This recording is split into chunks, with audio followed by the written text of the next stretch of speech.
Bonjour tout le monde, c'est Alexis pour un nouveau tutoriel. Donc aujourd'hui on continue les vidéos sur le serveur dédié et je vais vous montrer comment faire du monitoring. Donc le monitoring, c'est le fait de surveiller son serveur. Donc on va installer des séries de logiciels qui vont nous permettre de surveiller l'état du serveur. Donc par exemple, dès qu'un des services ira mal sur le serveur comme Apache, eh bien, ça va essayer de le redémarrer pour le réparer. Et si ça ne fonctionne toujours pas, eh bien, ça nous enverra des emails pour nous prévenir que quelque chose ne va pas sur le serveur. On va également installer une interface d'administration en ligne, que je peux vous montrer tout de suite d'ailleurs. Donc ça ressemble à ça, c'est WebMin. Donc ça nous permet d'administrer notre serveur via une page web. Donc on peut configurer les différents services, donc comme Postfix, ProFTPD, SSH, Apache, enfin tout ce qu'on a installé sous le serveur. Et on peut également entrer des lignes de commande. Par exemple, je vais me mettre dans répertoire route, faire un ls-l, et j'aurai déjà une liste de répertoires, donc c'est peut-être assez pratique lorsqu'on n'a pas accès à SSH sous la main. Via une interface web, on peut configurer son serveur. Donc c'est peut-être assez pratique en cas de souci si vous êtes à l'étranger ou ce genre de choses, où vous avez seulement un ordinateur avec un navigateur web, eh bien ça peut faire l'affaire. Donc WebMin est assez puissant, il y a énormément de choses à dire dessus. Je ne vais pas trop en parler, je vais seulement vous montrer comment l'installer. Pour ce qui est de l'interface d'administration, je vous laisserai découvrir vous-même. On va également installer Monit. Donc Monit, en fait, c'est un système qui permet de surveiller les services un par un. Et en fait, on surveille les services en faisant des fichiers de configuration, donc c'est assez puissant comme outil. Donc là, par exemple, je surveille tous les services qu'on a installés dans les vidéos précédentes. Et en fait, chaque service, c'est un fichier de configuration que l'on fait nous-mêmes, avec une série de conditions et des actions effectuées en fonction de ces conditions-là. Et ça nous permet également de recevoir des emails en cas de problème. Donc c'est assez pratique et assez connu. Et puis en bonus, je vous montrerai peut-être comment installer Moonim, qui est en fait un système qui permet, je vais vous montrer ça également, d'avoir des graphiques pour surveiller la charge du serveur. Voilà, donc je vais me connecter sur mon compte, juste pour vous montrer à quoi ça ressemble. Donc voilà à quoi ressemble Moonim. Et en fait, ça permet de surveiller les différents processus, de voir la charge du serveur, l'utilisation du disque, la latence, ce genre de choses. Et puis voilà, je pense que ça sera déjà pas mal pour un tuto sur le monitoring. Donc en avant, on va commencer par installer Monit. Donc vous ouvrez un terminal, vous mettez mode admin, comme d'hab, en SSH. On va installer Monit, donc pour ce faire, vous faites apt-get install Monit. Une fois que Monit est installé, vous avez une petite ligne qui vous indique que Monit ne sera pas lancé tant qu'on ne l'aura pas configuré. Donc on va aller configurer ça tout de suite. Donc vous faites vi/etc/default/monit et on va activer Monit. Ici la ligne 7, on va remplacer le 0 par un 1 et enregistrer, et ça va nous permettre de lancer Monit automatiquement. Ensuite on va aller configurer les différents services, parce qu'en fait sur Monit, chaque service qu'on surveille est configuré via une petite configuration indépendante. Donc on va se placer dans le répertoire /etc/monit. Si je fais un ls, vous remarquez que j'ai deux fichiers. Donc j'ai un fichier monit.rc et un dossier conf.d. Dans le dossier conf.d, on aura tous les fichiers de configuration pour Monit. Et le fichier monit.rc en fait contient des petites choses intéressantes, parce qu'en fait ça contient dans les commentaires une sorte de mini tutoriel pour vous apprendre à configurer les différents services. Donc je vous conseille de lire les commentaires qu'il y a ici. Ça, vous aurez déjà une bonne base pour configurer vous-même vos services. Et ensuite, à la dernière ligne, vous remarquez qu'en fait, Monit inclut toutes les configurations du dossier conf.d. Donc on ira faire nos configs là-dedans. Donc on ne va pas perdre de temps, on va y aller tout de suite. Donc cd conf.d. Et je vais créer, donc avant je supprime ça, voilà. Je vais créer un fichier qui s'appelle config. Donc vi config. Un fichier vide. Je vais récupérer un fichier de configuration que j'ai déjà fait parce qu'il est relativement long et ça va prendre trop de temps si je le refais manuellement en fait, mais je vais vous l'expliquer, il n'y a pas de souci. Et il sera fourni sur le blog évidemment. Donc voilà quoi ressemble un fichier de configuration de Monit. Je vais enregistrer et quitter histoire d'avoir la coloration syntaxique. Et voilà. Donc voilà à quoi ressemble un fichier de config. Donc en fait, comme je vous l'ai dit, chaque service est configuré indépendamment les uns des autres. Donc là, par exemple, j'ai la petite config pour Apache. En bas, j'aurai la config pour MySQL, FTP, enfin tous les services que l'on désire surveiller. Donc je vais expliquer comment on fait ce genre de config. Et comme je vous l'ai dit, si vous souhaitez en apprendre davantage, je vous conseille de lire les commentaires qu'il y a dans le fichier monit.rc que je vous ai montré précédemment. Donc comment ça fonctionne? En fait, monit, on va définir ce que c'est qu'un cycle pour monit.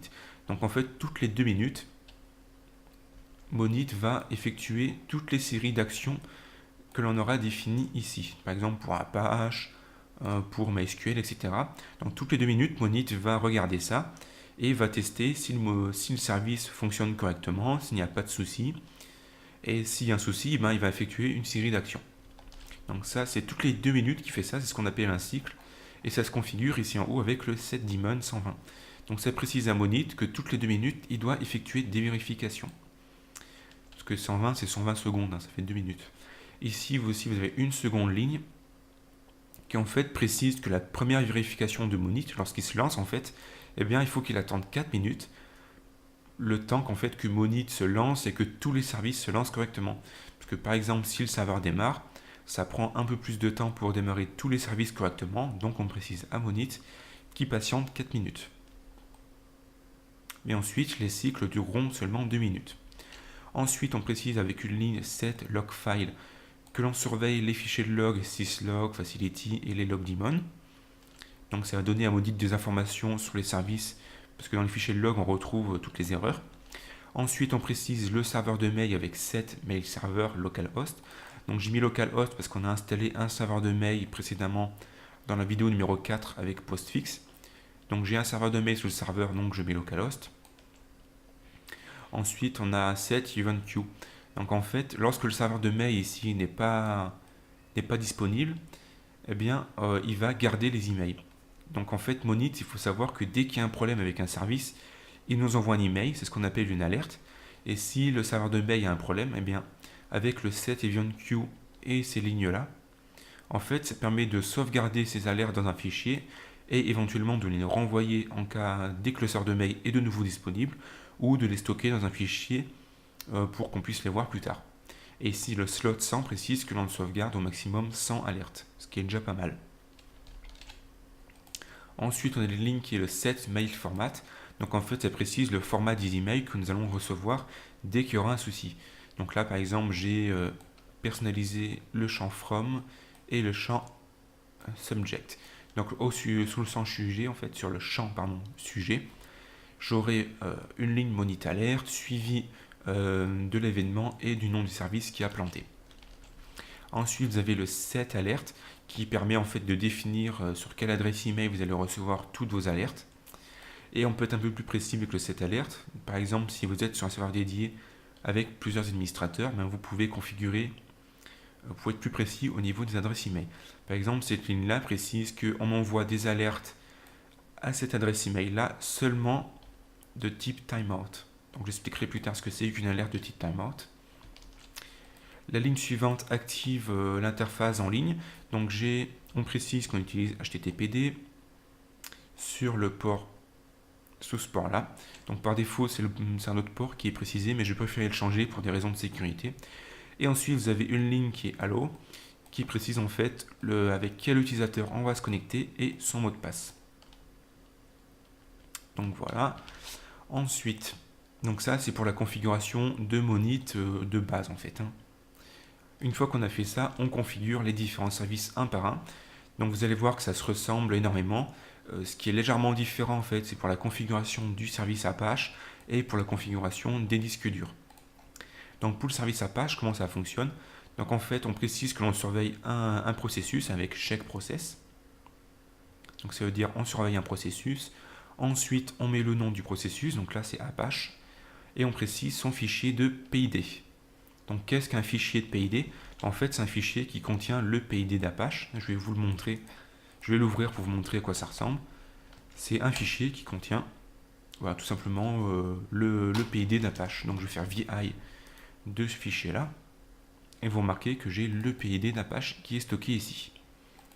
Donc ça permet à monit de connaître le PID d'Apache pour éventuellement l'arrêter en cas de problème avec la commande kill. Pour trouver les fichiers de PID, Vous avez plusieurs solutions.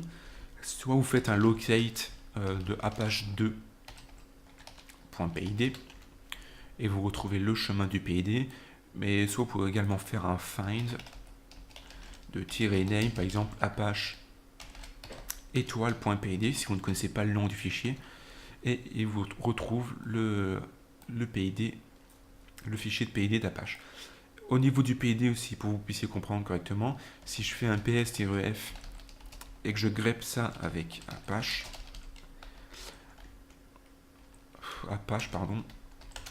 on retrouve le PID qui est stocké dans ce fichier là, juste au-dessus. C'est le même PID que l'on retrouve. Donc voilà pour les PID. Je vais rouvrir mon fichier de config. Donc vi config. Donc en fait, dès qu'on surveille un processus, c'est toujours pareil. La ligne en haut, elle est quasiment toujours pareille. Donc on précise qu'on surveille un processus avec check process. On précise le nom du processus, son PID file. J'ai un peu de mal avec la souris, c'est pas grave. Ensuite, on a toujours 3 lignes qui reviennent. Donc on précise un groupe. Le groupe, c'est optionnel, on n'est pas obligé de le mettre. Et on précise toujours start programme et stop programme, qui correspondent en fait aux lignes de commande à taper pour démarrer le service ou pour l'arrêter. Ici, vous remarquez que j'ai juste une petite particularité. C'est que je précise qu'il faut attendre environ 30 secondes le temps qu'Apache se démarre correctement. Et ensuite, on a toujours une petite série de tests. Donc, on a par exemple un if qui veut dire si. Donc, si le CPU est supérieur à 70% à cause d'Apache pendant 2 cycles, donc 2 cycles, ça correspond en fait à 4 minutes. Un cycle, c'est 1 minute, donc 2 cycles, 4 minutes. Eh bien, il fait une alerte. Une alerte, c'est un envoi d'email. Si le CPU est supérieur à 90%, pendant 5 cycles, eh bien, on redémarre carrément le service. Ça veut certainement dire qu'il a un souci, en fait, donc on le redémarre. Si le nombre d'enfants d'Apache dépasse 250, ben, ça veut également dire qu'il a un problème, donc on le redémarre. Et si on n'arrive pas à se connecter sur le port 80 sur notre serveur, eh bien, ça veut dire qu'Apache ne fait pas bien son boulot, donc on le redémarre également. Et si on a déjà redémarré Apache 5 fois sans succès, eh bien, on dit que ce service est en timeout, c'est-à-dire que Monit va ignorer tout simplement Apache, puisqu'il aura déjà essayé de le redémarrer 5 fois et que ça ne fonctionnera toujours pas. Et pour éviter les boucles infinies, eh bien, il met en timeout, ça veut dire qu'il ne surveille plus. Donc Apache il est un peu particulier, parce qu'on a plusieurs tests. Mais après, pour les autres processus, c'est très simple. Donc on a toujours check process, le nom du processus, le fichier de PID. On a toujours le start, le stop et le groupe. Donc ça, jusque-là, c'est très simple. Et la plupart du temps, on a toujours une condition qui est de type fail host. Donc en fait, on vérifie le service en se connectant sur le port du service. Donc là, pour MySQL, c'est 3306. Si ça ne fonctionne pas, on restart et on met toujours la même ligne à la fin. C'est-à-dire qu'au bout de 5 restarts, eh bien, on considère le service comme inaccessible. N'oubliez pas de mettre cette ligne parce que si vous l'enlevez, eh bien, à chaque fois, ça va redémarrer le service à l'infini. Ce qui peut poser plus de soucis que ça en résout. Ici, pour le SSH, c'est la même chose. On précise qu'on tente de se connecter en localhost sur le port des SSH. N'oubliez pas de le changer. Par défaut, c'est 22, mais nous, on l'a changé. Je le rappelle. On peut également préciser le protocole que l'on utilise. Donc là, en l'occurrence, c'est SSH. Et on restart le service en cas de problème. Et pour postfix, c'est la même chose. Port 25, protocole SMTP. Et on restart. Pour FTP, la même chose. Ce qui change à chaque fois, en fait, c'est le numéro de port. Éventuellement, le protocole. Après, c'est quasiment toujours pareil. Pour bind, c'est le port 53. Il faut juste connaître le numéro de port des différents services. Ensuite, ce qui change également légèrement, c'est pour les disques durs. Parce qu'on n'a plus le check process, on a le check device. Donc check device, ça veut dire que ça vérifie du matériel. Donc du coup, on précise le nom du disque dur, enfin le nom de la partition du moins. Ici, on précise son chemin. Donc généralement, c'est toujours /dev/sda1. On précise que ça appartient au groupe système. Et là, on va seulement tester si en fait le disque dur est surchargé. Donc s'il est à plus de 85%, on fait une alerte email. Et s'il est à plus de 90%, j'exécute le script que j'ai créé moi-même qui est situé ici. Donc qu'est-ce qu'il fait ce script-là? Je suis parti du principe que si mon disque dur est plein, ça vient probablement du fait que mon système de backup foire un peu en fait. Parce que j'expliquais dans la vidéo précédente que dans mon répertoire de backup, j'ai seulement 10 Go disponibles et que les backups prennent énormément de place. Donc du coup, ici, si j'ai 90% du disque qui est utilisé, j'ai fait un script qui déplace toutes mes backups dans mon répertoire /home où j'ai 900 Go de disponible. Et la même chose en bas, je surveille seulement pour ma seconde partition, je surveille seulement si le disque dur est plein ou pas. Et je fais une alerte par email. Et voilà pour la configuration de Monit. Donc c'est plutôt simple à configurer une fois qu'on a compris le principe. Ce qui est un peu compliqué, c'est peut-être le début qu'il y a ici. Éventuellement Apache, parce qu'on ne sait pas trop comment faire. Et les disques durs, parce qu'il faut trouver le check device. Mais bon, vous avez énormément de tutos sur internet là-dessus. Vous avez sur le site officiel, vous avez des exemples de configuration, comme j'ai fait ici. Mais de toute manière, je vais vous donner ma configuration qui est là. Et voilà, donc j'enregistre le fichier. Ensuite, il faut qu'on démarre Monit. Donc pour le démarrer, ce qu'on peut faire déjà, c'est vérifier que notre fichier de config est bien fait. Donc pour cela, en fait, on fait /etc/init.d /monit et on fait syntaxe pour vérifier la syntaxe des fichiers de config. S'il n'y a pas d'erreur, c'est que c'est bon. Une fois que ça c'est fait, on fait start pour démarrer Monit. Et vous pouvez également faire un monit, la commande monit-v pour bien vérifier que Monit a bien pris en compte vos configurations. Une fois que vous avez fait ça, je vous conseille de faire un tour dans votre firewall. Donc si vous avez suivi mon tutoriel, vous devez avoir un fichier qui s'appelle firewall dans /tc/init.d. Donc je vais aller éditer mon firewall. Et vous devez bien vérifier en fait que vous débloquez le port pour se connecter à l'interface d'administration de Monit. Et vous pouvez également en profiter pour débloquer Webmin sur le port 10 000, parce qu'on va l'installer juste après. Donc une fois que vous avez démarré Monit, en fait, vous devez patienter 4 minutes, parce qu'en fait, dans mon fichier de config, si je réouvre mon fichier de config qui est là, on a une ligne qui précise qu'il faut mettre Monit en pause pendant 4 minutes au début, le temps que tous les services se démarrent. Par conséquent, si j'essaie de me connecter sur l'interface d'administration en ligne, ça ne fonctionnera pas pendant 4 minutes. Donc il faut patienter pendant ce temps-là. Donc voilà, j'ai patienté pendant un peu plus de 4 minutes et du coup j'ai accès à l'interface d'administration de Monit. Donc vous devez mettre le mot de passe que vous avez précisé dans votre fichier de config. Donc moi j'ai mis passe tout simplement. Et vous avez accès en fait à l'interface de Monit. Donc normalement chez vous c'est tout en vert. Bon, des fois vous avez quelques petits bugs là avec not monitored ou fail. Généralement, si vous avez des soucis, ça vient du fichier du payday file qui n'est pas bon. Moi j'ai eu des soucis, je les ai réglés comme ça sur mon second serveur. Donc voilà, pour Monit, c'est bon. Maintenant, ce qu'on va faire, c'est qu'on va installer Webmin. Donc Webmin, c'est l'interface d'administration en ligne. Donc pour installer Webmin, en fait, c'est un peu moins simple, on va dire, parce que Webmin n'est pas par défaut dans les dépôts officiels. Donc il faut ajouter un répertoire dans la liste des dépôts. Donc on va aller dans /etc/apt/source.list comme ceci. Donc normalement vous avez quelque chose de similaire à ce que j'ai. Donc là en fait c'est les dépôts officiels de Debian, sauf la fin peut-être ici. Ça vous ne devez pas l'avoir. Donc je vais l'effacer parce que j'avais essayé de faire quelque chose sur le serveur là. Et vous allez copier les mêmes lignes que moi en fait, qui vont permettre d'ajouter le dépôt pour Webmin. Voilà, comme ceci. Ensuite vous faites échappe, vous enregistrez le fichier, vous faites apt-get update pour mettre à jour la liste des paquets disponibles, comme ceci.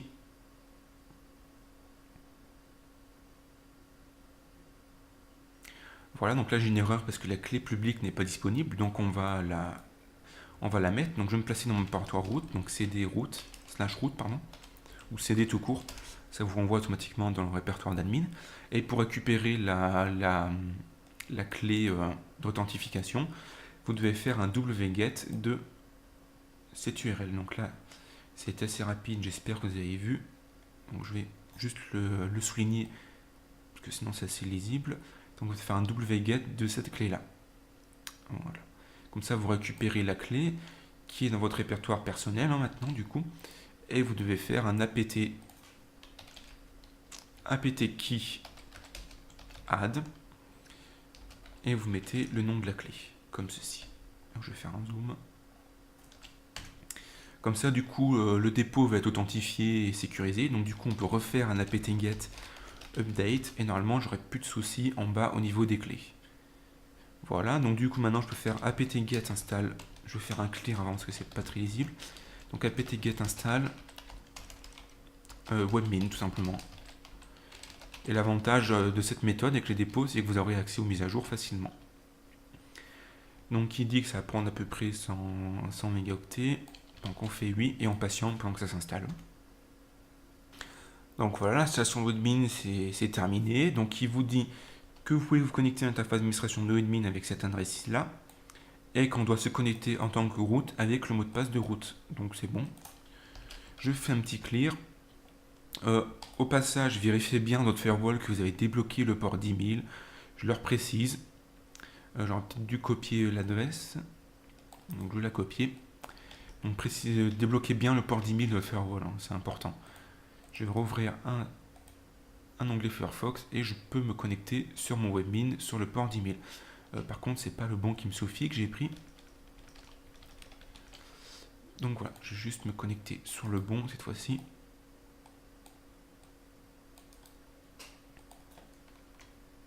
Voilà, donc vous pouvez vous connecter sur le port 10 000. La première connexion, il vous dit que c'est untrust, donc c'est pas fiable.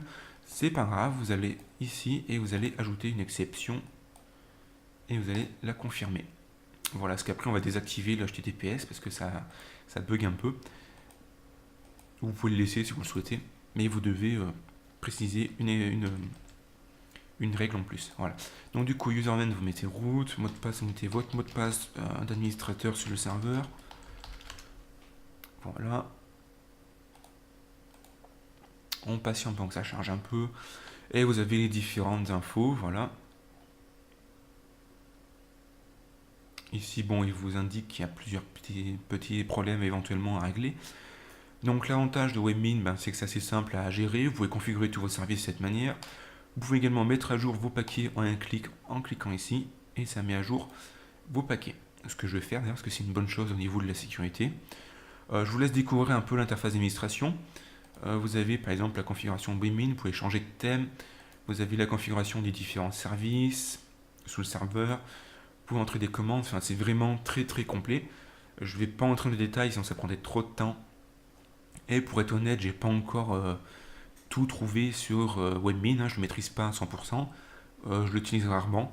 Moi je l'utilise en cas de souci en fait, parce que ça m'a bien dépanné une fois lorsque SSH était down et j'arrivais plus à me connecter sur mon serveur et j'ai utilisé Webmin pour régler le problème. Bon, à part ça, je ne l'ai pas réellement utilisé, mais ça peut être pratique. Donc je vous montre comment faire, vous n'êtes pas obligé de l'installer, hein, c'est optionnel. Donc maintenant, on va installer un autre logiciel qui s'appelle Logwatch, qui permet de surveiller les fichiers log et nous envoyer des emails chaque fois qu'il détecte quelque chose d'un peu bizarre. Donc pour ce faire, vous faites apt-get install. Oula, install Logwatch. Et la configuration, c'est très simple, vous allez voir. Donc voilà, l'installation est terminée, on va le configurer, c'est très simple. Donc vi slash, on va faire un clear pour que ce soit plus clair, voilà. Donc vi slash user, donc slash share. Donc c'est pas dans slash etc slash quelque chose, hein, cette fois-ci, ça change. Donc logwatch default.conf et logwatch.conf. Voilà, et on doit seulement modifier une ligne qui est le mail to. Ouais, sinon je vais rechercher tout simplement, ça va être beaucoup plus simple. Mail to, voilà, route. Vous pouvez changer, mettre votre adresse email, par exemple Gmail, ce que je vais faire, parce que j'aime bien recevoir les emails sur cette adresse-là, et vous enregistrer. Et c'est bon pour Logwatch. Donc ça vous enverra des emails avec des parties des fichiers log. Ça vous permet de détecter les éventuelles attaques de pirates. Par exemple, je sais que j'ai réussi à détecter une attaque de Team Brute Force de cette manière. Les scanners de port aussi, on peut le détecter comme ça. Donc vraiment un outil à avoir pour au niveau de la sécurité, ça peut être pas mal. Et enfin, un dernier logiciel bonus qui s'appelle Monim. Donc apt-get install Monim qui permet d'avoir des graphiques pour la charge du serveur. Voilà, l'installation de Monim c'est terminé. Du coup, ce qu'on va faire, c'est qu'on va aller le configurer, parce que par défaut, l'interface web n'est pas encore accessible. Donc vous allez vous placer dans le dossier /etc/monim. Donc faites attention, ça ressemble à Monit un peu. Bon, je me demande d'ailleurs si les deux ne sont pas liés. Ça ne m'étonnerait qu'à moitié. Donc vous avez différents fichiers de config. Donc vous avez le monim.conf qui est intéressant. Donc vi monim.conf. Voilà. Donc vous décommentez ces lignes-là. Tac, vous allez changer le HTML dir qui contient en fait le répertoire où va être situé l'interface d'administration de Monim. Donc tac, on le change. Vous mettez par exemple /var/w /monitoring comme ceci. On fait échappe 2.wq, on en fait un tour dans /var/3w. Vous avez normalement un dossier monitoring doit se créer, ou alors il faut le créer manuellement. Donc monitoring. Donc on va le créer. Je vais redémarrer Monim pour être bien sûr qu'il prenne la configuration en compte. Donc si Monim none, je vais le faire restart comme ceci. Je vais également redémarrer Apache parce que juste pour être sûr qu'il prenne en compte également Monim. Voilà. En redémarrant Apache, petite parenthèse au passage, vous allez recevoir un email de la part de comment ça s'appelle, de la part de Webmin ou de Monit vous précisant qu'un service était redémarré. Donc je vais vous montrer ça. Je vais me connecter sur mon adresse email. Donc voilà par exemple à quoi ressemble un email de Monit pour préciser que Apache est en timeout, parce que j'ai oublié de le bien configurer en fait. Et vous avez d'autres emails aussi. Vous avez par exemple cet email qui vous précise que l'instance de Monit a changé. Donc dès qu'on redémarre un service en fait, Monit nous avertit par email. Donc voilà pour la petite parenthèse. Du coup là dans mon dossier monitoring, si j'ai un peu de chance, j'aurai des fichiers qui se seront générés. Donc il faut juste patienter que Monim génère ses premiers fichiers. C'est assez embêtant. Il suffisait de patienter pendant environ 5-10 minutes, je dirais. Donc au passage, j'en ai profité pour donner le dossier monitoring qu'il y a ici à Monim avec un chmod change owner monim pour se donner le dossier pour qu'il puisse écrire dedans en fait. Et du coup maintenant, si je me connecte ici avec Monim, je vais pouvoir normalement regarder un peu différentes statistiques au niveau de la charge du serveur, du CPU et ce genre de choses. Vous pouvez en profiter également pour le protéger ce dossier avec un htaccess. C'est assez simple en fait. Je vais vous montrer comment on fait. Donc vous devez faire un fichier htaccess dans le dossier monitoring histoire de restreindre l'accès. Donc cd monitoring vi.htaccess comme ceci. Vous copiez la même chose que moi. Bon, c'était cette partie là que j'ai oublié en fait. Donc vous précisez qu'on limite, qui fait mot de passe et que le fichier de mot de passe se situe ici. Donc on va créer le fichier de mot de passe avec la commande htpassword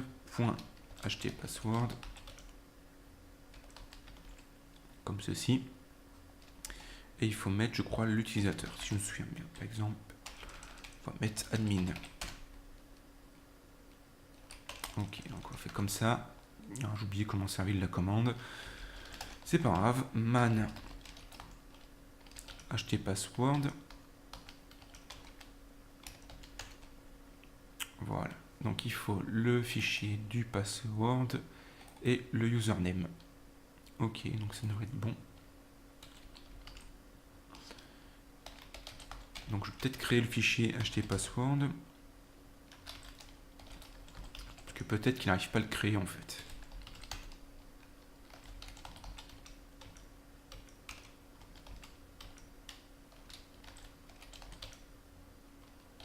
On va mettre, je sais pas moi, admin. Voilà, en fait, il n'arrive pas à le créer. Il faut d'abord créer le fichier htpassword. Et je vais mettre un mot de passe comme ceci. Mettez quelque chose de compliqué.